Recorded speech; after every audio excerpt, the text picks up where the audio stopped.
মনে কষ্ট নেবেন আমি যদি এই যে মাইক ম্যানের সাথে একটু কথা বলি, ওকে তিরস্কার করবেন? করবেন না। ছোট ভাই তুমি আমার একটা কথা বলি, মনে কিছু করিও না, তুমি আজকে ঈশার নামাজ পড়ো নাই কিন্তু। হাসতেছেন কেন? বলো কোন জায়গায় আসছি ভাই, আপনার কি যে কোনো কথায় হাসেন? কথা বুঝবেন আগে, কত গুরুত্বপূর্ণ কথা বলতেছি। আমার আসলে ওয়াজ করার ইচ্ছাই চলে যাচ্ছে দিন দিন।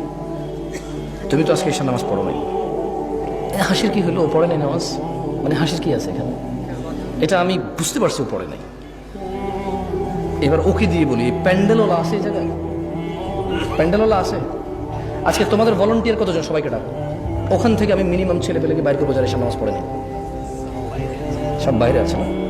ঠিক আছে, আমি চলে গেলাম ইনশাআল্লাহ। ওয়াজ শেষ করে তোমরা কালকে বিচার করিও তোমাদের, যে তোমাদের ভলান্টিয়ারদের মধ্যে কত ছেলে ইভেন নামাজ পড়ে না ঈশা, কিন্তু ওরা ওয়াজ করাচ্ছে আমাকে কত দূর থেকে নিয়ে আসা।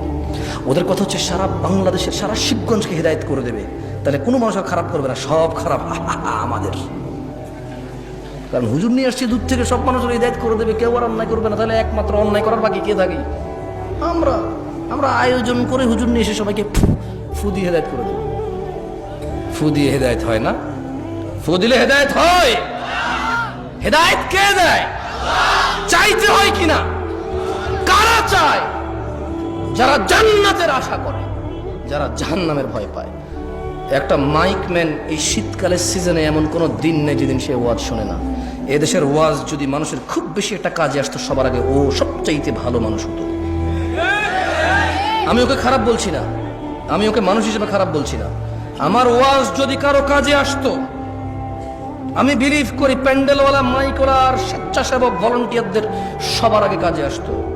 কিন্তু আমি দেখেছি এদেশের আয়োজকদের মধ্যেই বেনামাজি, ঘুষখোর, সুদখোরে ভরপুর থাকে।